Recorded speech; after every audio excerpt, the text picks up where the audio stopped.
Hello and welcome back to the Left Bench TV, your sideline source for all things Maryland sports. I'm Tino Quagliata. And I'm Hailey Yellin. We currently have 9 sports in action here in College Park, and big news coming out of both men's and women's basketball programs. So let's get right to it. After reportedly getting his contract extended last week, head coach Mark Turgeon is wasting no time trying to improve the roster for next season. On Saturday, 2 of the most highly sought-after players in the transfer portal committed to Maryland. Former Georgetown center Qudus Wahab gives the Terps a true big man in the starting lineup. He averaged 12.7 points and 8.2 rebounds for the Hoyas last season. Not even an hour after Wahab's commitment, former Rhode Island point guard Fats Russell announced his commitment to the Terps as well. Russell averaged 14.7 points and 4.5 boards per game last season. The 2 transfers will be filling Maryland's biggest current needs, a point guard and a big man. Darryl Morsell announced his declaration for the 2021 draft on Monday.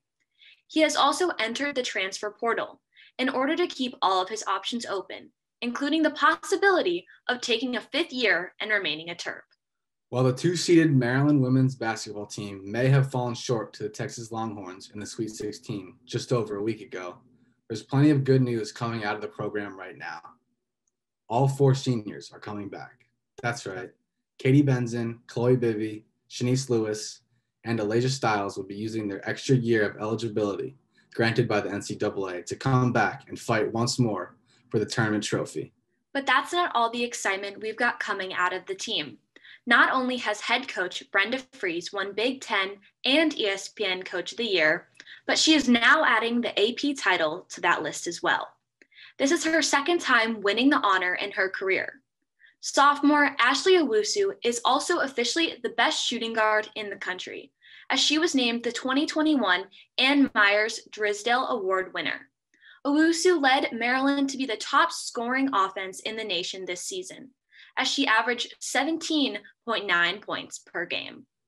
From the hardwood to the turf, the Maryland men's lacrosse team is unstoppable. The Hardshells have been sitting comfortably as the number 3 team in the country for most of the season. But following then ranked number 2 North Carolina's loss to number 1 Duke, the Terps now stand at number 2.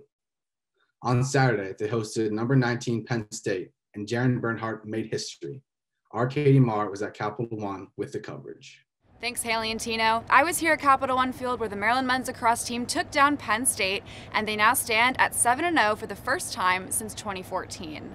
With the stands open to the public, senior Jared Bernhardt made full use of his 5th year, making history and becoming the all-time leading goal scorer in the Maryland program.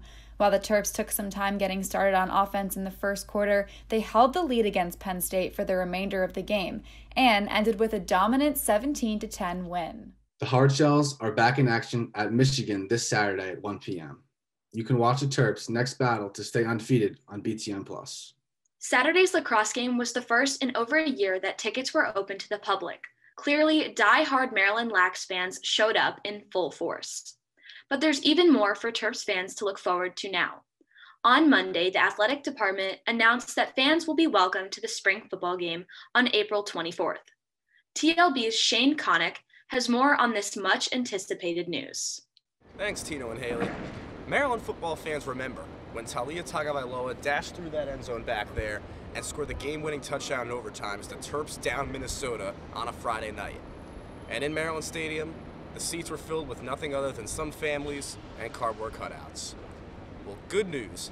For the Terps spring football game on April 24th, fans will be in Maryland Stadium. Tickets to the game are free, but must be claimed in advance and are required for entry.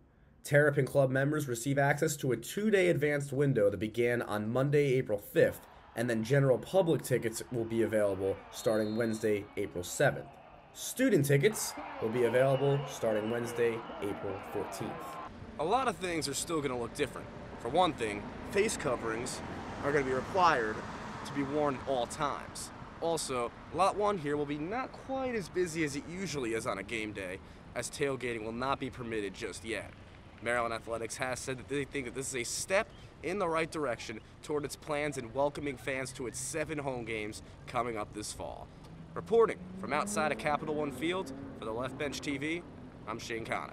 After an entire season of no football fans in Capital One, it'll certainly be refreshing to see those stands filled again. And be sure to catch the Left Bench's coverage of the spring game. The men's soccer Big Ten tournament is coming. On Sunday, the conference announced the bracket and the 4-seeded Terps have got a home game. On Saturday, they'll be hosting 5th-seeded Rutgers at Lowick Field. TLB's Katie Marr spoke with Brendan Hartlove of WMUC Sports to get his take on how things may go for the Terps.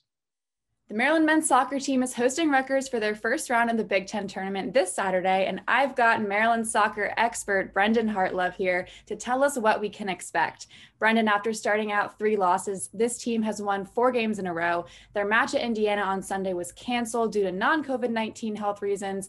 Do you see that derailing any momentum for Saturday? It could, and part of the reason they had to cancel that game was because of injuries, and they have a lot of guys that have picked up little knocks here and there, and so it's going to be a matter of who is fit to play, who is fit enough to play, and how much they can get out of some of those guys. But when you have a game canceled, you know, a lot of the guys have said the only thing they look forward to this year is game day, and then you don't have that. So it does change the mentality a little bit, especially that game against Indiana being their rival. I think it takes a little bit of the wind out of the sails, but gives you a little bit more time to recover. Mm-hmm. And one of their 3 losses at the beginning of the season was by Rutgers, who they're playing on Saturday. Do you see this as a potential revenge match for the Terps? What do you think? Absolutely, because Rutgers was one of the teams that Maryland was supposed to play twice, and Rutgers had to cancel the second meeting, which was supposed to be in College Park. And so the team was really geared up for that second match. They wanted that revenge then, and they weren't allowed it. So now they get a third chance, second, however you want to look at it, at Rutgers. And I think they were in a place earlier in the season when they first lost to Rutgers where they didn't have a lot of things figured out. They were still incorporating new guys into the team. So they've come a long, long way since then, and they really want another go at Rutgers to prove that they're a different team now than they were the first time they met. Yeah, and the team was placed as a 4 seed, and if they win, they're going to face either number 1 Indiana or number 8 Northwestern, the winner of that match. How difficult could their remaining schedule be in this tournament? It could be very difficult because, as we've seen throughout the course of this Big Ten season, anyone can beat anyone at any time. But Indiana is the team in the Big Ten. They've had such a strong season, as they do every single year.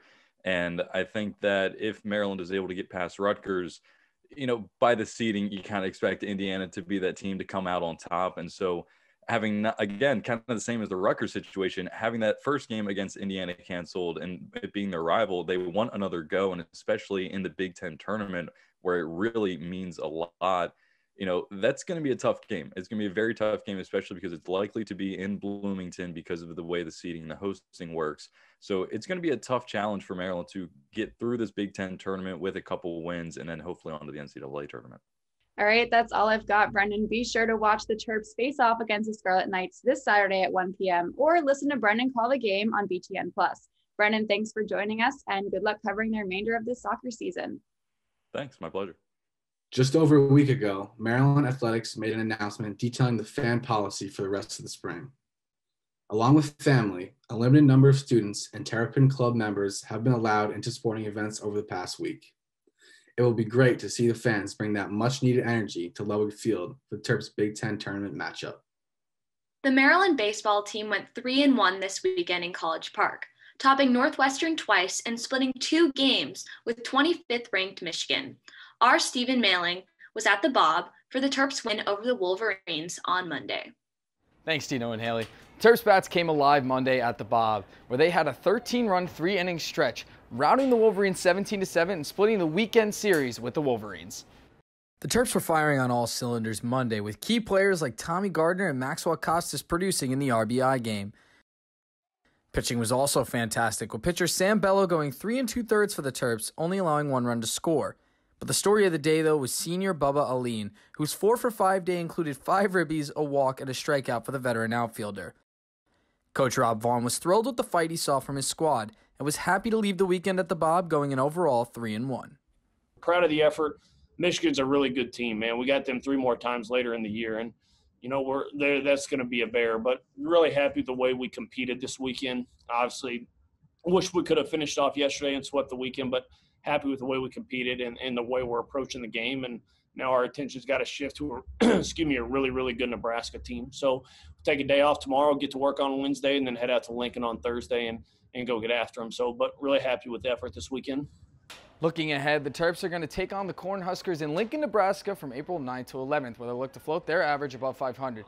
This past weekend at the Bob, the Terps went overall 3-1 with 2 wins against Northwestern, and they split the weekend series with Michigan. Back to you, Tino and Hailey. The Terps are headed to Nebraska for this weekend series. You can watch that on BTN Plus or listen in on Maryland Baseball Network. The Maryland gymnastics team season came to a close on Friday. The team traveled to Tuscaloosa on Thursday to take on Eastern Michigan in an NCAA Regionals play-in meet and squeaked by the Eagles 195.525 to 195.475. After advancing, the Gym Terps took on both Oklahoma and Missouri the next day, but fell short to both squads, earning a 195.075. It was an unprecedented season for Maryland, losing key gymnasts like Emma Silberman in the all-around and having to move around spots in each rotation due to COVID-19 contact tracing. But head coach Brent Nelligan said he's just thankful they got the chance to compete to begin with. So I'll tell you, I told the team before the very first competition at Penn State that I'm as proud of you as any team I've ever coached, and we haven't even had a meet yet. So in my mind, us getting to that first meet was a success. For me, we already won. This season is already a success because we made it to the first meet. It's been a season of ups and downs for the Maryland volleyball team. The Terps ended things on Saturday, honoring their seniors in the process. Our Johanna Wolkoff was at the pavilion with the recap. Thanks, Tino and Hailey. It was a special night tonight in the pavilion as the Maryland volleyball team celebrated their seniors, most notably Erica Pritchard, a player who has had an enormous impact on this Maryland volleyball program. Tonight, the team fell just short of claiming victory over Northwestern, falling 3-2 after a back-and-forth game, sealing their senior night loss. Maryland fell behind early, dropping the first 2 sets to Northwestern by 5 and 6 points respectively. The Terps began to feed off of that senior night energy in sets 3 and 4 to send the match to 5, but fell to the Wildcats 15-13 in the final set. Erica Pritchard was the star of the senior night festivities and the star of the game, finishing with 18 kills, 2 assists, and 9 digs. This match marks the end of Maryland volleyball for this school year, but with next season just months away, head coach Adam Hughes will need to fill the hole being left by Pritchard. The Terps capped off the season with a 5-15 record in the Big Ten. Maryland softball will look to get back on track this weekend when they host Michigan State in a 4-game series. The young Terps squad sits at 8-12 for the year, but the majority of those games came against teams with winning percentages over 600. The Spartans are 2 games behind the Terps in the Big Ten standings. Freshman outfielder Jada McFarland has been raking so far this season. Her .328 batting average leads the team along with her 11 runs batted in. Junior infielder Taylor Okada is starting to heat up in her last 8 games. She has a .333 batting average in that span. Okada is also a walk machine. Her .373 on-base percentage leads the team. There's definitely a lot going on in College Park right now, and I'm absolutely looking forward to the tournament at Ludwig this weekend. What about you, Tino? Well, Hailey, I don't know if you saw, but in ESPN's way too early power rankings for men's basketball, they got Maryland in at number 6 in the country. You see that? Yeah, I did see that. It's awesome for the Terps to be in such a good position for next season. So that's it for this edition of Left Bench TV. Be sure to keep up with all of our coverage at the Left Bench on Twitter, Instagram, and Facebook. We'll see you next time.